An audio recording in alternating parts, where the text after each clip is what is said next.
What's going on, everybody? Here, Time here, and today I'm going to be going over all of the character buffs and nerfs and the patch notes. Going over pretty much all the Season 6 patch notes for all the characters, at least. And I'm going to be going over a few other things that I thought would be interesting to add. And it's even though they're not technically patch notes, they're new content that is in Season 6. So I thought it'd be worth mentioning. So yeah, let's go ahead and get into it. So first off, I kind of want to show some of the new stuff that's in the practice range that I think is actually really cool. So first of all, they have this thing where when you pick this up, it'll give you your ultimate. This isn't technically new, but it's new to the practice range. It came out in the Olympus, I think, season, whatever season it was. Also, you see there's different bots now. I apologize for my game lagging, by the way. My internet's garbage pretty much all the time. These are called standard bots now. So this is like, I think these are supposed to be like DPS and supports, is the health they have. And then down here you'll see you have tank bots now, which they will have shields sometimes. And they're supposed to have as much health as most tanks, so you can try and test like stuff you want to test out on like tanks, tagging tanks and stuff, so that's pretty cool too. And there's some more tank bots over here. Also, there also are some bots that will go on these platforms to float around, so you can like shoot them and stuff. And there's even I don't know if you can see it up there, but there is a sniper bot up there. Or there's normally a sniper bot up there. Maybe my game's being stupid right now, but oh yeah, there's some of them on the platforms. Normally there is a sniper bot up there. I can't see it from where I am right now, but there is a sniper bot over there, and I guess that's just to like test your aim out as Widowmaker or whatever. Let's see. Yeah, there he is. You can see him over there, sniper bot. Close your eyes. So you can test out your aim and everything, Widowmaker, Ash, that kind of stuff. I thought that stuff was worth mentioning and was pretty cool. Oh, and also you can change this over here now. You can change it to defending. So these are defending now. You have like tank bots you can defend and stuff, so that's pretty cool as well. Also, you can change this over here. You can change the bot teams, so instead of it being enemies, you can have them be friendlies. They heal. So that's pretty cool. I thought those were things to mention. And also over here, you have the new firing range, which was empty before. And you can do pretty much anything you want here. So you can go into settings. You can change it if you want to like test your sniping range or whatever. You can test that. You can get unlimited ammo here and stuff like that. It's pretty cool. And you can have stationary. You can have it to where it's vertical. All that kind of stuff. It's pretty cool. And you can change it even to training bots instead. And I think this is very cool because somebody like me, I wasn't very good at aiming on PC when I first came to PC. Even on Xbox, when I was playing on Xbox, so I was not good at aiming in this game. And you can change your heroes here and everything. Change it to whatever you want. And I think this is just like a really good like Overwatch implemented like directly into Overwatch to get your aim better. I think it's pretty cool, honestly. So you have that. I think this is a really cool addition. This firing range is very cool in my opinion. It's a nice way to have an implemented way of training your aim without having to even go to custom games. And just do it right here. Do everything you need to do here in the firing range, in the practice range. So yeah, I wanted to show this a little bit because I thought it was really cool. This is one of the really nice things that they added in Season 6. So yeah, I just want to show that. Alright, so here's where I'm going to start talking about the actual character patch notes. Now, like I said, it's going to be mainly only the characters that I'm going to be worrying about. All of the heroes and stuff, all the characters. I'm not really going to be worrying about the maps and map changes and everything, though I will talk about the two new maps a little bit and the new game mode later. But here's where I'll start talking about the character changes and everything. Nerfs, buffs, whatever. Also, I'll have all of the changes and everything that I'm talking about on screen while I'm talking about them so that you can pause the video at any time and you can look at the changes yourself and see exactly what they say. And so, that being said, the first thing we're going to be talking about is D.va. So your boosters, your cooldown is reduced from 4 to 3.5 seconds. So it's not really a big change, as you can see. But, I mean, it's it's a change. And then your eject mech. When you eject your mech, most times you could get killed like pretty fast from getting out of your mech, and you still can. Uh, there's no change in that. You can definitely still get killed pretty easily after getting out of your mech. But when you eject your mech, pilot is now damage immune for zero point 0.4 seconds while ejecting. So while you're ejecting, let's say you're ejecting using your ultimate, or it just gets destroyed, your mech gets destroyed. While you're ejecting, you will have a little bit of immune time, 0.4 seconds. It's not a lot, you know. Granted, it's not a lot of time, but you still have some time to get out of the way and have your supports and stuff, DPS, help you get out of there before you do die. So you have a little bit of downtime before you are instantly just slaughtered by the enemy team. Okay, so the next changes I'm going to be talking about in the patch notes are Doomfist. Now, I don't play Doomfist a whole ton. In fact, whenever I play tank and roll queue and stuff, I never play Doomfist because I'm just not good at him. But these changes might be special to somebody. It might be a bit of a change to somebody, but I don't know how much this changes stuff because I don't play him. But your Seismic Slam, your cooldown is reduced from 7 to 6 seconds, so similar to D.Va's. Your cooldown is just reduced, so that's pretty nice. And then your Power Block now reduces damage from stuck projectiles. So stuff like McCree's Grenade, you will be able to protect that damage as well. Bastion's Grenade, stuff like that. I can't think of anything else off the top of my head, but those two, you can protect yourself from that damage as well, stuck projectiles, stuff like that. So that's nice as well. So next on the list we got Orisa, and Orisa's got she's got a pretty good buff, I would say. So your augmented fusion driver, your shooty weapon, your fall-off range is increased, I think? Yes, it's increased from 15 to 20 meters. So the fall-off range, when your damage starts to fall off, it's a bit less now. This isn't 15 or so 20 meters. This is a lot more than that. But you get what I mean. Around here is 20 meters, so you won't have a ton of fall-off range at this range. So that's the first change to Orisa. And then the next one is pretty significant. So Fortify, your health bonus is increased from 75 to 125. And that's a pretty significant amount, I would say. That's pretty good. So that's a big change to Orisa. I think that's going to be pretty nice, because whenever I would play Orisa, I noticed that I would die a lot with it. I mean, as a tank, that's your job to absorb damage, but I would always die a lot, and I felt like she kind of need a buff a bit. So that's kind of nice. They gave her a small buff to Fortify, so that's pretty nice. So now we got Ramattra, and this change is very similar to Doomfist change. So when you're blocking in Nemesis form, you will now block projectile, stuck projectile damage as well. And this also applies to your Annihilation when you use your ultimate Annihilation. Also in Annihilation, your block will also do the same thing. It will reduce damage from stuck projectiles. I don't think I mentioned it yet, but the Annihilation cost is also increased by 12%. It says here in the dev notes that they felt Ramattras would get their ults a bit too fast, which I agree with a bit. I agree with that. Yeah, Ramattra, you could get your ultimate pretty fast. So yeah, that's the major. Well, that's the only changes I see for Ramattra, but the major one really is the ultimate cost being increased. So yeah, that's it for Ramattra. Okay, so this next one is a bit confusing to understand, for me at least. It's with Sigma. It says base movement ground deceleration increased to match standard hero's movement. In the dev notes, it tells a little bit more. I believe what it is Sigma, it would take him longer to stop whenever he was like knocked back than other tanks. So I think they made it to where he has a bit more fair deceleration when, like, if you get rocked by another Sigma, or if you get knocked back by anything like that, Orisa's javelin or whatever, when you get knocked back and stuff. I think it means that they increased it to be like the same amount of time as other tanks or whatever.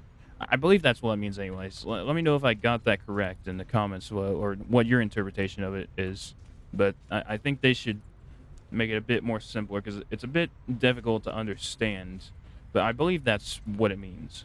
The next change we got is for Winston. It's his secondary fire in specific, and it doesn't sound like a big change, but it actually. And also, I don't play Winston a whole lot, so I don't really know how much it's changed. But it seems like it's quite a bit different. So the first thing is not too different. Secondary fire charge time reduced from 1.2 seconds to 1 second.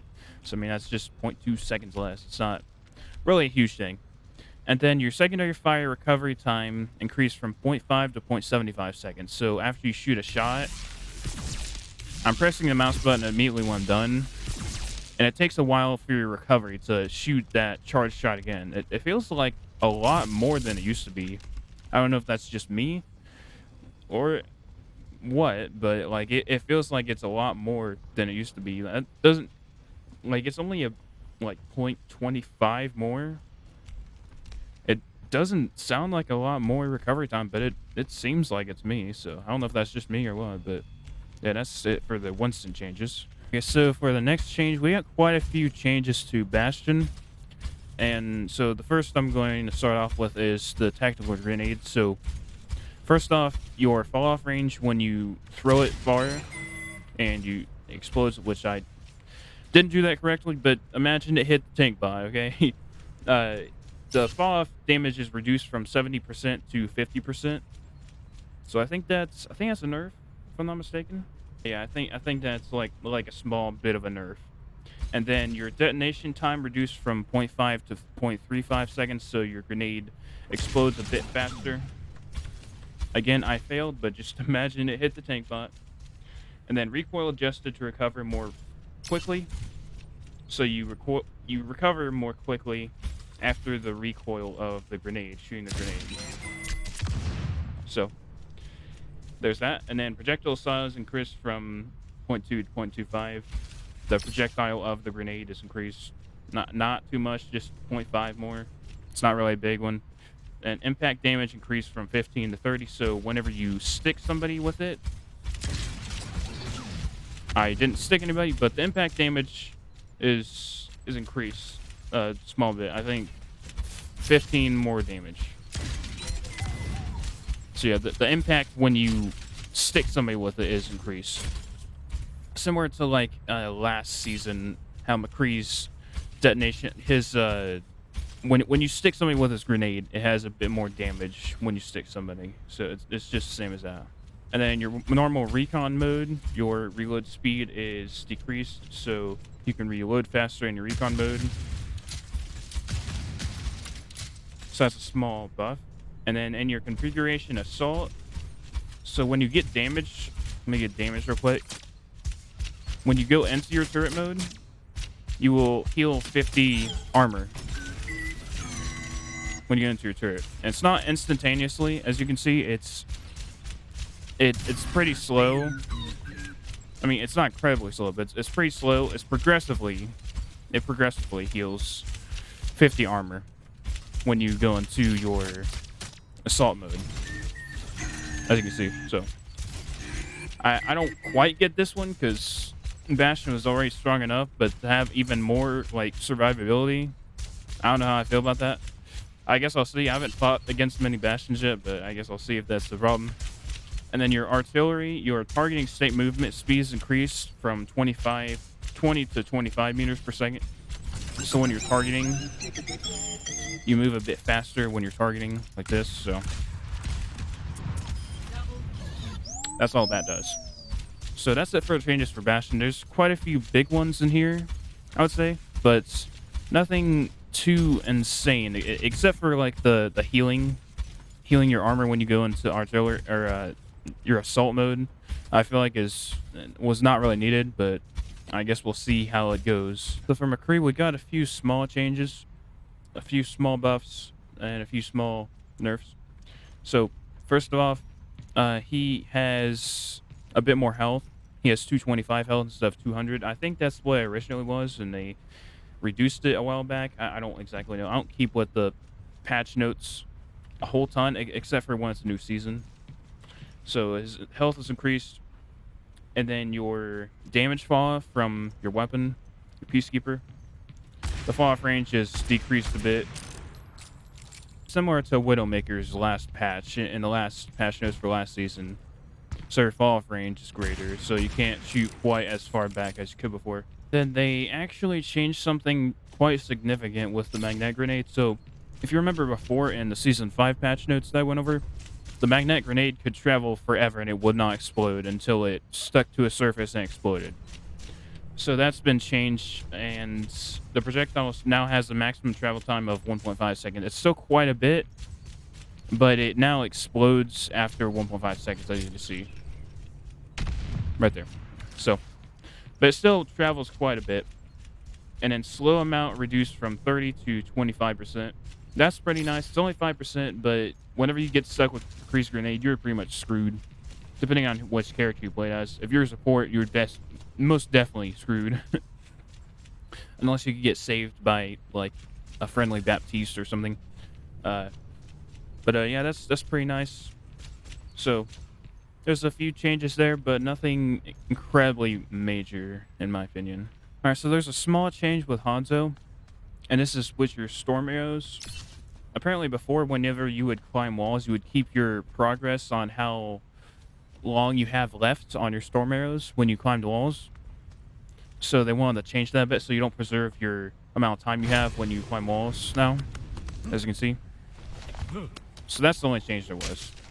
So with Soldier76, I believe there is not too long ago a patch with him having increased damage, so they reverted that a bit with his rockets anyway. His Helix rockets now deal 80 damage instead of 90, which is still insane, but it's not 90. So that's the change for Helix rocket. And your tactical visor ultimate cost is increased by 10%, so it takes longer to get your ultimate now. And that's it for the changes for Soldier76. That's all it changed. So with Sombra, I'm sure a few of you have heard that there's going to be Sombra changes. I don't think there's going to be major changes yet, but there's a few small changes. So your ultimate cost is increased by 15%, which I agree should be done because it was way too easy to get her ultimate. It was just way too easy. So I agree with that. And then your ultimate, your EMP, no longer destroys Lifeweaver's Tree of Life, which I didn't even know it did that. That's kind of stupid it did that, so they changed that. So that's it for Sombra. That last one was more of like a bug fix more than anything, because I feel like that's more of a bug than anything. But yeah, we got a few small changes to Torbjorn now. So first off, your weapon swap time between your weapon and your hammer is reduced from 0.5 to 0.4 seconds, so not a big change. And then your primary fire recovery time is reduced, so you have a little bit less recovery time, so you can shoot faster with your primary fire. And then with your forge hammer, you swing a bit faster with it now, so your recovery time is reduced. Not a big change, not big changes, I guess, but yeah, that's it for Torbjorn. So we got two small changes with Ana, which I really don't understand. As somebody that's, I don't want to say mains Ana, but most times I play Ana like 90% of the time, especially on competitive when I play support. So I don't really get this one. But your biotic rifle, your damage and healing per projectile is reduced from 75 to 70. So a lot of you remember in my best healing video, I talked about how she had the best healing, which I believe she still does. I don't know. I'm not going to really get into that because I pissed a lot of people off talking about that. So I'm not even going to mention it. But it's decreased from 75 to 70, and that's your damage too. So healing and damage is decreased from 75 to 70. I don't understand it because not only, like, was it unnecessary, but, like, it's not even much of a nerf. It's not even, like, a noticeable nerf to where it changes anything. So I don't understand it. I don't understand these patches that Blizzard does sometimes, I swear. Anyways, that doesn't make sense. But the next thing, I guess it's good, but it doesn't really change much either. Your unscoped projectile size is increased from 0 to 0.1, which is like nothing. But I respect it. And basically, I think that just makes it to where... Sorry, my mouse was doing something weird.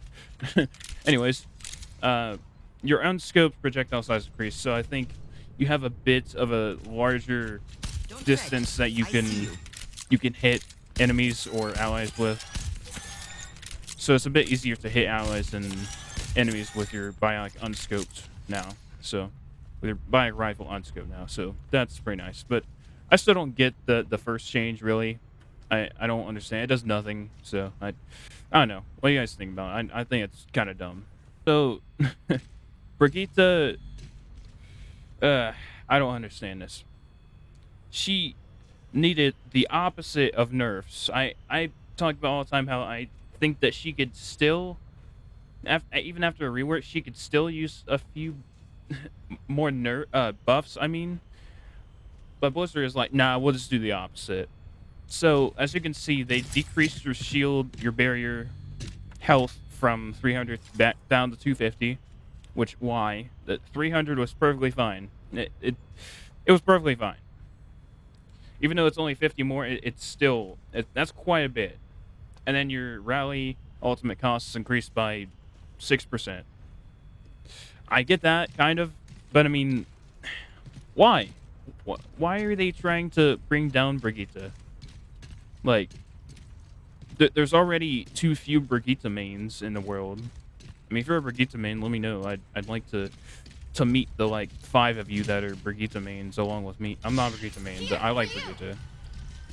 Anyways, I don't know why they did this, but there's gonna be even fewer Brigitte mains after they nerf her more.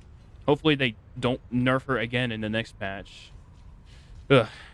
So that's just very annoying. I don't understand why they want to nerf characters that need the absolute opposite of a nerf.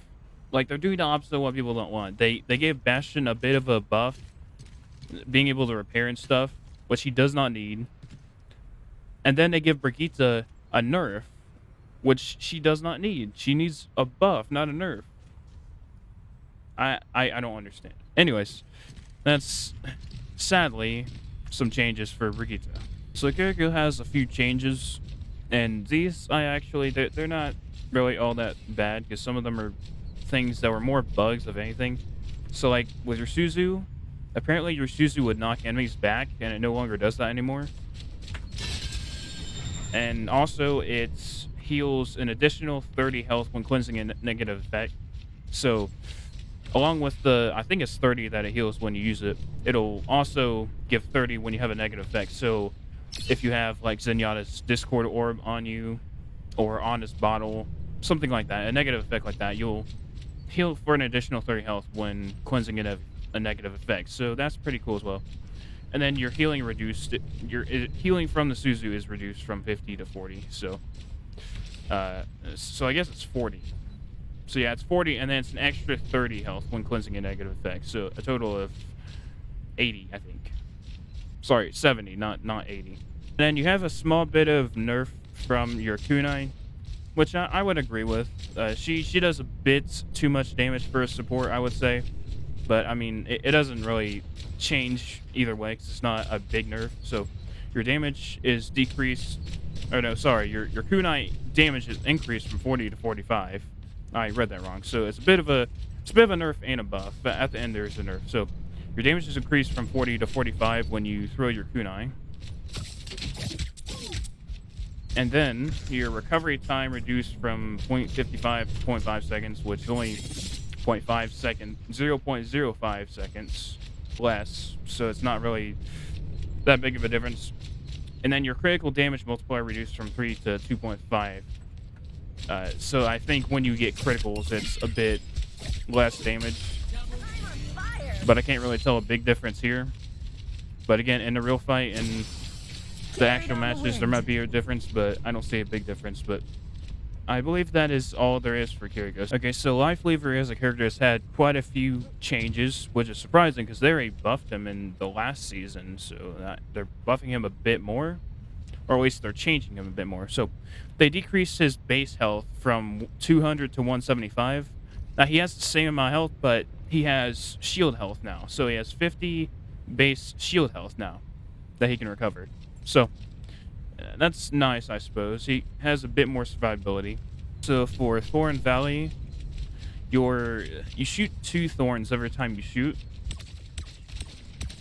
as you can see. And then for the first shot, or at least it says one of the 2 Thorn Valley. I don't know if it's the first or second, but for one of the 2 Thorn Valley volley projectiles, sorry, their spread is decreased by 25%. So, yeah, one of the projectiles is decreased of the thorns. So, I mean, I can't really tell a big difference. That's a very, very minuscule, tiny difference to where I don't think anybody's gonna really be able to tell. And then your dash, whenever you dash like this, your healing is increased from 25 to 50, so you heal yourself a bit more. So now for your life grip, you lock out the mobility of the character, of the ally that you life grip now, a bit longer. So they stay with you a bit longer when you life grip them, I think. It said it was to prevent accidental cancels by the affected ally using a movement ability immediately after pull being started. I don't really know how much that's going to change, but some healing. It's a change they did.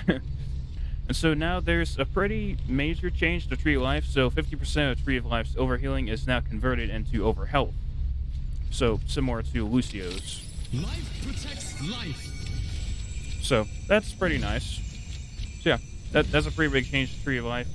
So now I got Lucio, and this is actually an interesting change I never even thought about before. So your crossfade, when you use crossfade, so for Lucio, we got a bit of an interesting change. So for your crossfade self-healing penalty is now reduced from 60 to 0% for the duration of Amp It Up. So basically means when you're getting low on health, you don't really have a penalty of self-healing yourself.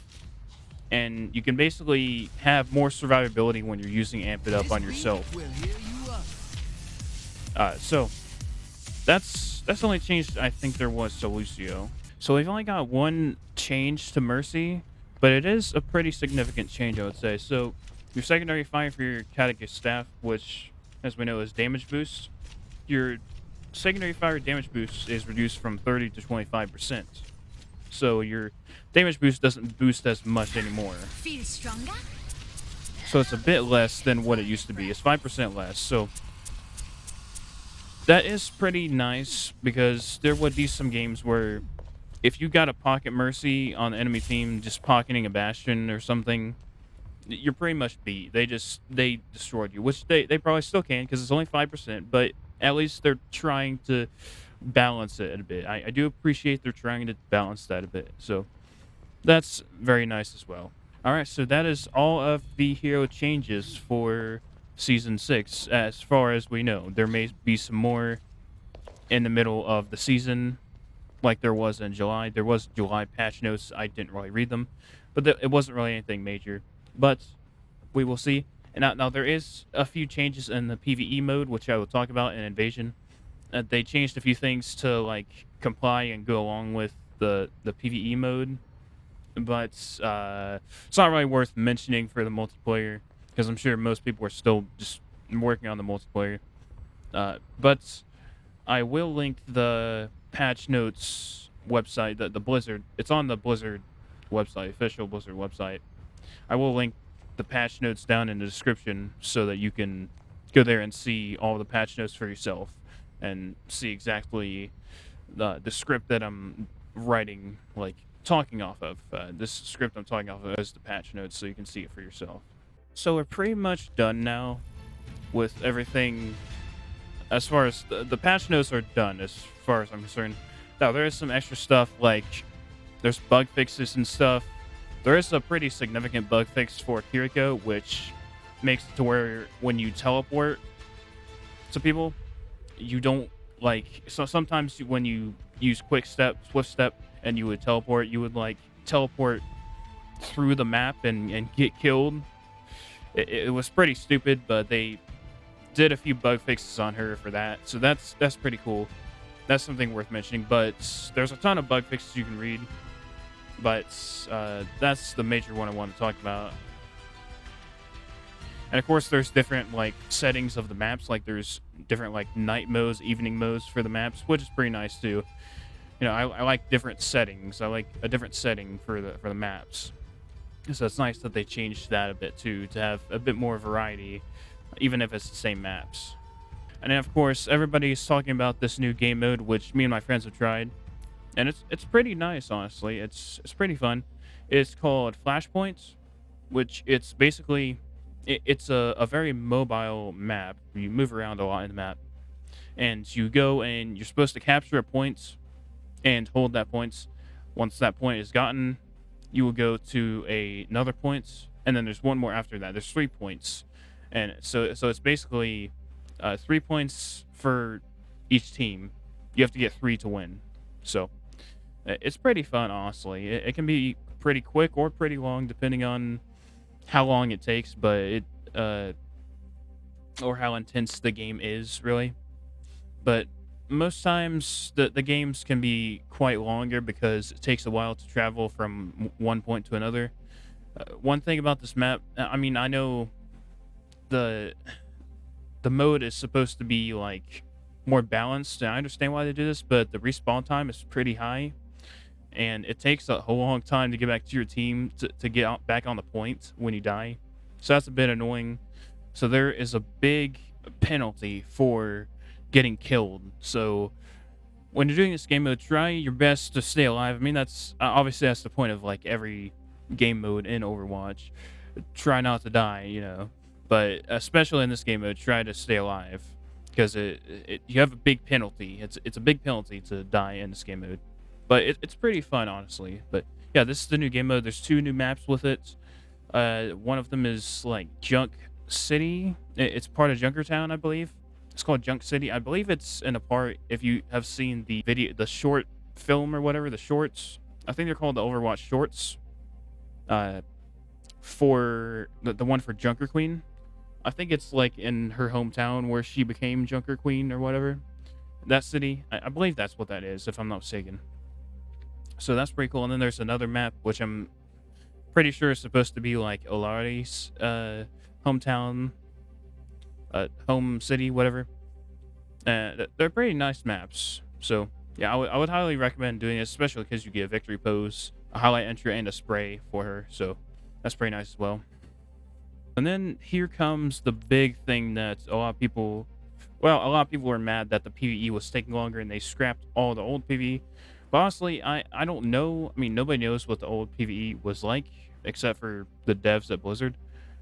But honestly, if this is what they changed it for, and the other was bad, and this is the good PvE, I don't really mind it, because it's actually pretty damn good for the first part of the PvE. So, you get a legendary skin for, I believe that's Brigitte there. That's a Brigitte skin, I believe, if I'm not mistaken. And then you get a player icon, player tile. And then I will show, real quick, the Underworld stuff right here. So, I was afraid of this. No, sir. The missions here. Okay, sorry, they're talking over me. The missions here are a lot like Halo. Like Halo missions. They remind me a lot of Halo missions. I kind of like that. Anything that reminds me of Halo is pretty nice. So already you can see like the mission select is pretty similar to it. And where am I going? In the missions themselves, hold on. World map Sorry, initiated. still trying to get used to this. Global threats here. You have different difficulties. There's normal, hard, expert, legendary. Very similar to Halo, as you can see. So, I have not even completed the first mission. I tried to with 3 of my friends. But, or 2 of my friends, sorry. 2 of my friends. There was 3 of us, then there was a random. It was very difficult. We played it on expert, and I was like, oh yeah, we can do expert pretty easy. It's only second most difficult mode. No, we got steamrolled pretty hard. It was easy at first, but towards the middle of the mission, we got steamrolled. So, if you do play this, try it on hard first. Unless you're very daring, you can try expert and then legendary. But it was pretty difficult for me and my team. Even for me, who's pretty much not completely beat Halo 4 on legendary solo, but I used to play Halo Reach and stuff, Halo 4 on solo on legendary a lot. Even from somebody like that, granted I'm rusty but at this point because I haven't played Halo in so long, but even for me that was difficult. So that's the PvE mode as well. And I just want to talk about those too, the Spark, the Flashpoint, sorry.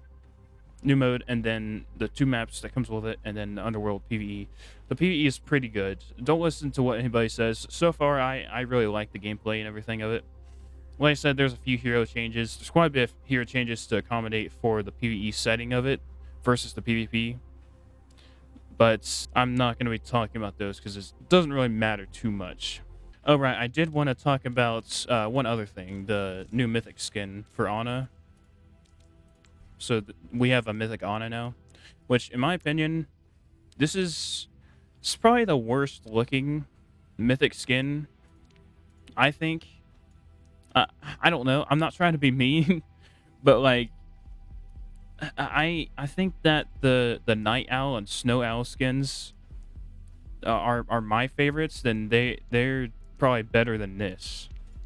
I mean, it's cool that it's like Omnic-like and Robot-like. It reminds me a lot of like Warframe. But I mean, I don't know. It's kind of eh for a mythic skin, especially. Like, at best, this looks like an epic skin. But I mean, that's just my opinion, I guess. I guess I don't really care too much for it. So if you're gonna buy it just for the mythic skin, I don't really recommend. I'm going to buy it because I kind of want to get all the mythic skins, and I'll see like if she has any different like voice lines or different sounding voice. I don't think the skin, if it changes the voice lines or whatever, I don't think that's a big reason to buy the battle pass just to get the skin just for voice lines. But maybe there's some other cool stuff besides that. I mean, the weapon looks pretty cool. The skin itself is just not very good, I don't think. But I mean, whatever. It's there though. I just want to talk about that real quick. Just show the mythic skin. And honestly, this is the worst battle pass I've really seen, because none of these skins are really something to write home for. None of these are really anything I would be really interested in. Symmetra skin there. I don't know. I just don't really care for them too much. And this is a legendary Winston skin. It's literally just like the basic Overwatch 1, Overwatch 2 skins. So I don't really understand. But yeah, I just mostly want to talk about the mythic Ana skin. And of course, in the shop there is, as always, overpriced skins. $40 for the Invasion bundle. It comes with a Kiriko and McCree skin, stuff like that. Anyways, I just wanted to show that. That's the major changes, and I wanted to talk about these things real quick too. Because I don't know. I guess because I'm pretty mad that the battle pass is not that great this time, but maybe some people like the Ana skin. I don't know. I think it's the worst out of all of them though. All the other ones were pretty fire, pretty cool looking compared to this one at least. Anyways, that's where I'm going to end the video. I apologize, this video probably I rambled on for far too long. Probably, and this video is probably incredibly long, so I do apologize for that. But if this video did help you in any way, gives you any information on the Season 6 patch notes, and helped you in any way at all, make sure you subscribe so you can catch up on my latest gaming content. I'll be making more Overwatch content and stuff like this in the future. So make sure you subscribe, and I will see everybody in the next video. Bye.